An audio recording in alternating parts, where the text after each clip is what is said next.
recebido. Você já acordou? Já está aqui conosco, a live fica gravada para você depois estudar, pegar mais ali o que deixou ali no cantinho, mas hoje não faça perder o seu tempo, pegue já e vem aqui pegar o que sai fresquinho, viu? Ao vivo é sempre melhor. Vem para cá, minha pastora Rose, muito obrigada por estar aqui, a sala é sua. Graça e paz, meus queridos, graça e paz. Vamos compartilhar hoje algo que Deus tem falado ao meu coração, porque nós somos tendenciosos a olhar para trás, a ficar no passado, a buscar as coisas antigas, a fixar a nossa mente, o nosso coração naquilo que nos edifica. Por que que nós temos medo de perder? Por que que nós temos medo de confiar, de se deixar levar pelo Senhor, de confiar que o Senhor tem a última resposta, porque Ele vê todo o projeto, Ele vê toda a jornada e Ele sabe onde nós vamos terminar. Mesmo sabendo disso, mesmo ouvindo as orientações do Senhor, muitas vezes fazemos o contrário. E hoje nós vamos refletir na história de uma mulher que ela não foi sábia, uma mulher que ela não conseguiu se submeter a Deus, ao seu marido, e colocou em risco a sua própria existência.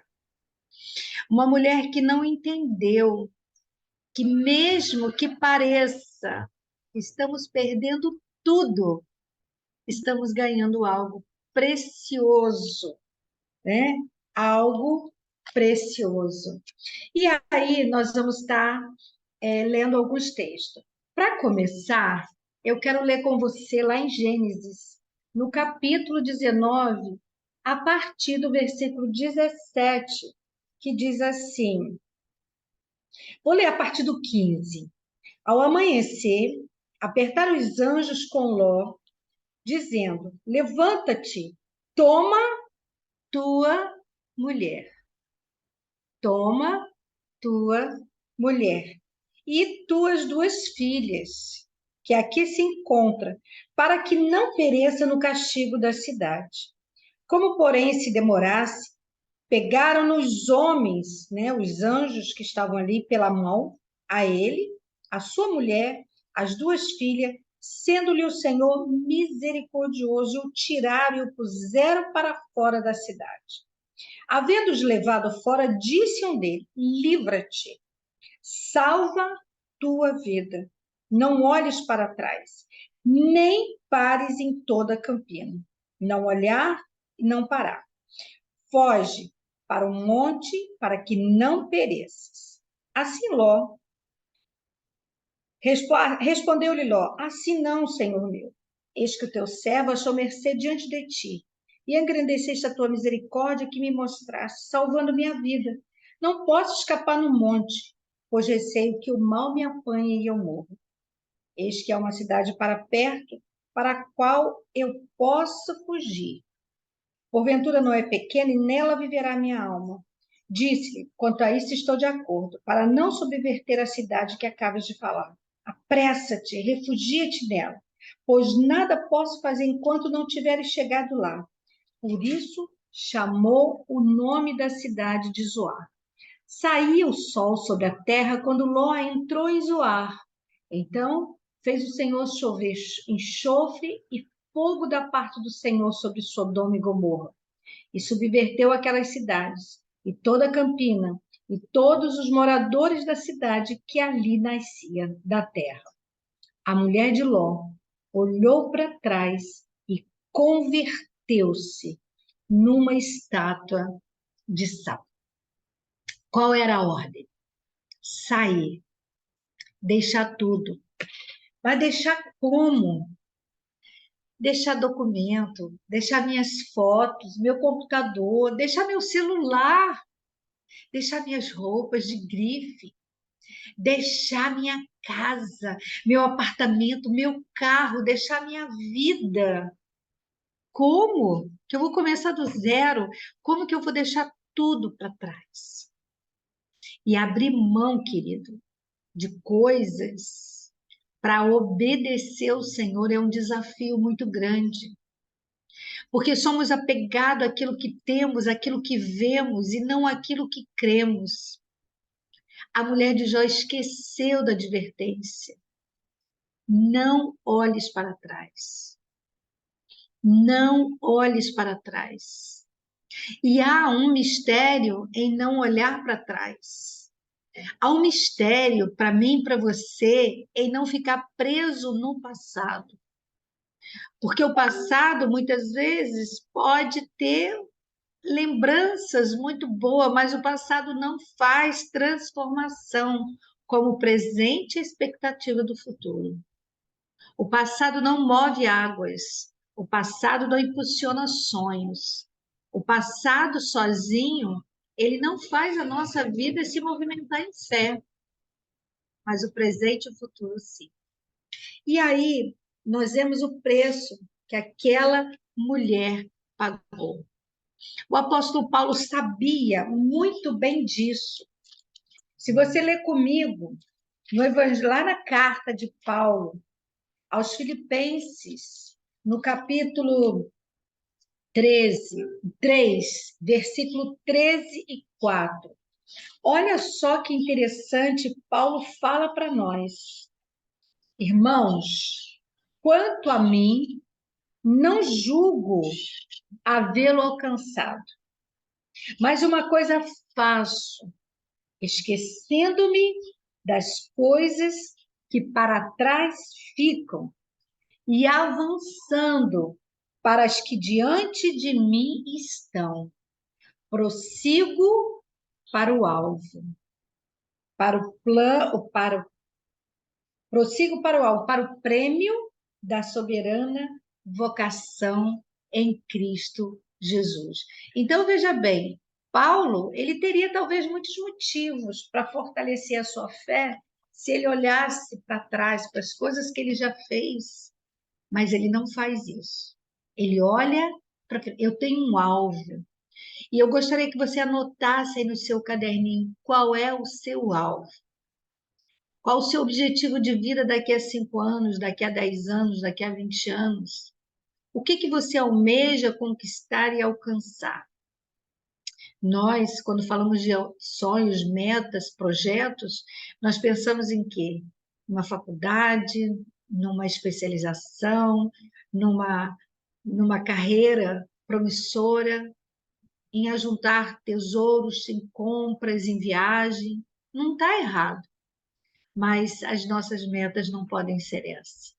O quanto eu quero passar pela vida das pessoas, impactando-as, fazendo a diferença, deixando a marca de Cristo nela através da minha vida. Isso é o mais importante. Isso é que move a nossa vida. E é tão interessante deixar as coisas para trás e não ficar apegadas a ela, que Jesus, ele cita a mulher de Jó como um exemplo a não ser seguido. Você sabia disso? Jesus, no capítulo 17 de Lucas, ele vai citar o fato desta mulher e vai dizer para mim e para você, olha, não siga o exemplo dela, né? Em Mateus, no capítulo 17, Jesus vai abordar a atitude dela como algo que foi danoso para a própria vida dela, né? Para aquilo que ela não devia ter feito. Ela só precisava obedecer, né? Nós não podemos, queridos, servir a dois senhores. Nós não podemos servir a dois senhores. Ou nós obedecemos ou não obedecemos. Não há meio termo. Então, olha só, em Mateus 6, 24, olha o que está escrito para nós. Mateus 6, 24. Ninguém pode servir a dois senhores, porque há de aborrecer-se a um e amar ao outro, ou se devotar a um e desprezar ao outro. Não podeis servir a Deus e às riquezas. Olha só, quando aquela mulher olhou para trás, ela considerou muita coisa. Ela considerou a sua casa, ela considerou os seus bens porque eles eram muito ricos, né? Ela considerou aquilo que ela conquistou com o seu marido, mas muitas vezes, quando nós olhamos para trás e perdemos muito tempo, nós vamos ficar aprisionados nas coisas terrenas. Veja bem, não é errado a gente adquirir riqueza, construir coisas, deixar herança. Não, nada disso é errado. O problema é quando nós depositamos a nossa esperança naquilo que o dinheiro pode dar. Numa pessoa com um diagnóstico de morte, não tem dinheiro que a salve. Um casamento destruído não tem dinheiro que resgate. Uma relação afetuosa de família rompida não tem dinheiro no mundo que possa consertar isso, né? E Jesus, ele teve tanto cuidado, né, que ele cita lá em Lucas 17, a partir do versículo 31. Deixa eu ver, Lucas 17, isso. Mateus, Marcos, vamos ler aqui, para não ficar só nas minhas palavras. Lucas 17, 29, a partir dos 28. O mesmo aconteceu nos dias de Ló. Jesus estava falando, né? Ele curou os leprosos e ele começa a falar sobre a vinda do reino de Deus. E ele começa a dizer como que a vinda do reino de Deus é importante, ela vai vir com várias roupagens, ela vai vir, o que antecede a volta de Jesus, vai vir mesclada de grandes mentiras. Né? As pessoas vão dizer, olha, Jesus está ali no Oriente Médio, Jesus está no Brasil, Jesus está na Coreia, Jesus está em vários lugares, mas cuidado, não olhe esses sinais. Não olhe. É necessário que algumas coisas aconteçam. E vão acontecer muitas coisas. As pessoas vão casar, vão se dar em casamento, assim como Noé, e aí vai vir o dilúvio e ninguém vai se dar conta. E aí no 28 ele cita: o mesmo aconteceu nos dias de Ló. Comiam, bebiam, compravam, vendiam, plantavam e edificavam. Ou seja, a vida vai estar correndo normalmente. Mas no dia que Ló saiu de Sodoma, choveu fogo do céu e enxofre destruiu a todos. Assim será naquele dia que o Filho do Homem se manifestar. Naquele dia, quem estiver no eirado com os seus bens, não desça para tirá-lo, deixa tudo para trás. De igual modo, quem estiver no campo, não volte para trás. E aí ele cita no versículo 32, lembrai-vos da mulher de Ló. Por que será? Por que será que Jesus nos faz lembrar da mulher de Ló? Porque o destino dela não foi benéfico. O destino dela foi terrível. E aí ele diz assim: quem quiser preservar a sua vida, perdê-la. E quem a perder, de fato, a salvará. O que significa isso? Que quando eu não estou preocupado com a minha vida, quando eu entrego a minha vida e digo, olha, já não sou eu mais quem vivo, mas Cristo vive em mim. Eu não vou me proteger, eu não vou mais me preocupar com com a minha identidade humana, com as minhas heranças, com aquilo que eu tenho, mas eu já morri em Cristo Jesus. Ou seja, eu não fico preocupada em dar um jeitinho em nada, eu apenas confio. Mas confiar para muitos não é fácil, porque é abrir mão do seu eu, do seu controle, do seu achismo. E, querido, quanto mais nós vivemos neste mundo de fast food, de tecnologia, mais as pessoas estão ambiciosas por controle. Elas querem controlar o tempo que você responde uma mensagem do WhatsApp, elas querem controlar se você fez isso, se você fez aquilo, quantas visualizações você teve, elas querem o controle da sua vida.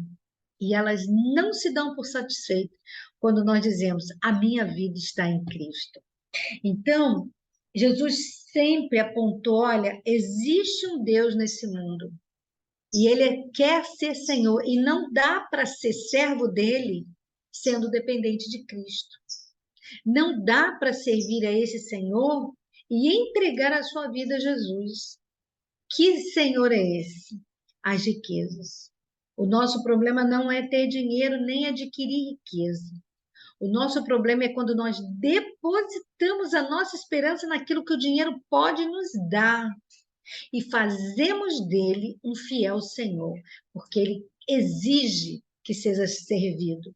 As pessoas têm medo de perder, as pessoas não aceitam a situação atual, elas querem multiplicar, multiplicar e ganhar mais, mais, mais. Com isso, elas esquecem até de desfrutar. E é isso que Jesus estava dizendo para nós. Não dá para servir a dois senhores. Não dá. Ou você serve a Deus, ou você serve a riqueza.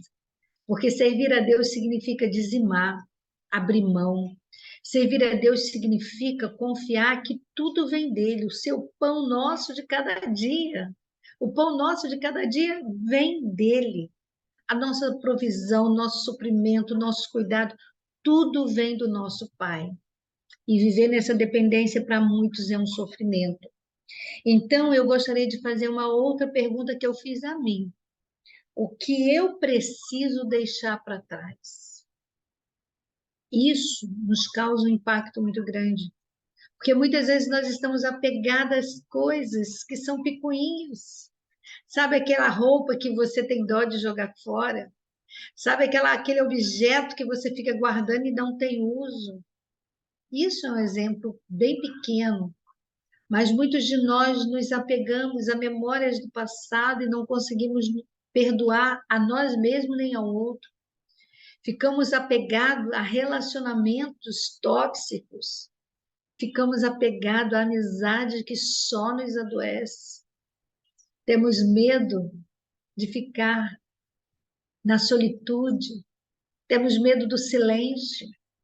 Alguns pacientes meus são tão adoecidos com essa questão do silêncio que chegam em casa ligando TV, rádio, ligam música no YouTube, aonde estão, no cômodo da casa, estão ouvindo alguma coisa.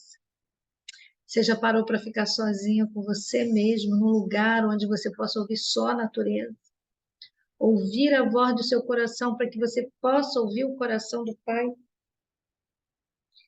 Quando eu leio o Evangelho, eu leio a mim mesma. Ali fala da minha natureza, de quem eu sou.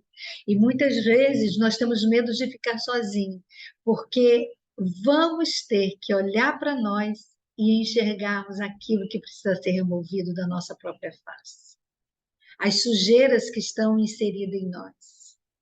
Então, quando eu leio o Evangelho, quando eu fico sozinha com o Espírito Santo, naturalmente, eu vou me enxergar. Eu vou parar de olhar o defeito do outro e olhar aquilo que está em mim que precisa ser mudado.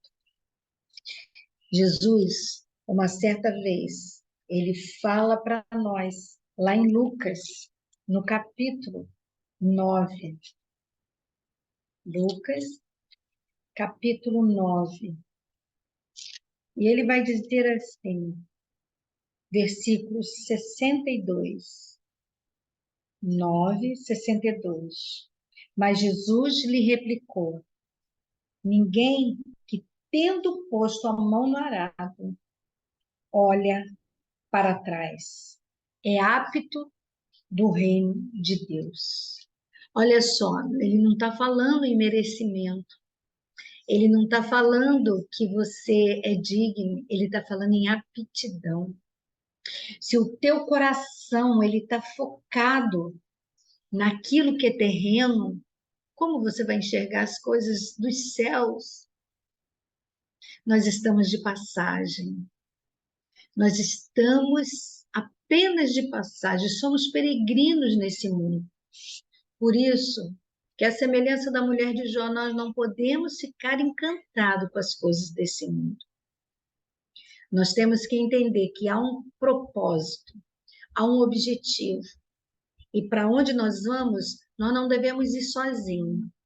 Devemos, naquele dia, olhar para o Pai e olhar para trás e dizer: Senhor, muito obrigada pela multidão de redimidos que estão aqui, porque eu transbordei na vida deles. Eu fiz valer a pena. Eu salguei a vida deles. Eu testemunhei. Eu fiz a minha vida ser um reflexo da imagem de Jesus na terra. E por causa disso, muitas pessoas vieram ao Pai. Então, nosso desejo, nessa reflexão tão simples, é que nós não olhemos para trás, que nós possamos ficar fortalecidos na fé. Se houver momentos na sua vida em que a caminhada e a jornada estiver muito difícil, chame alguém para caminhar do seu lado. Chame alguém para orar por você. Diga para alguém: eu preciso que você caminhe do meu lado. Ainda que não seja para falar nada, ainda que seja para olhar para você e dizer: vai ficar tudo bem. Ainda que seja para olhar para você e dizer assim: eu estou aqui.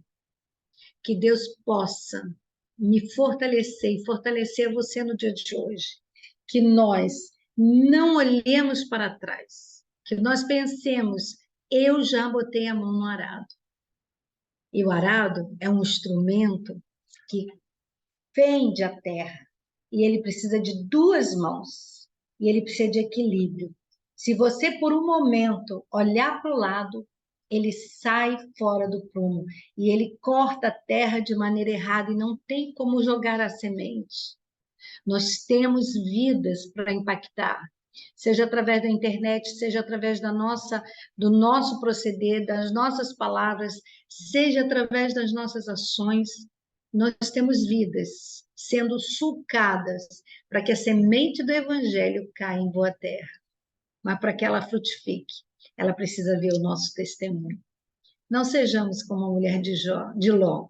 Não olhe para trás, esquecendo-me das coisas que para trás ficam e avançando para que as que diante de mim estão.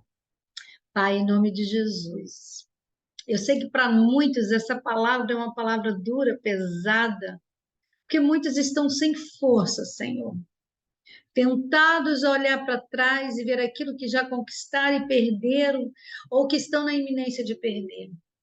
Mas, Senhor, eu te peço que na manhã deste dia, em qualquer momento que essa pessoa estiver ouvindo, assistindo essa live, o Senhor possa trazer à memória aquilo que dá esperança. O Senhor possa mostrar que Jesus, o autor e confirmador da nossa fé, consumador da nossa fé, ele é mais poderoso para fazer infinitamente mais a tudo quanto pedimos ou pensamos, conforme o seu poder que opera em nós.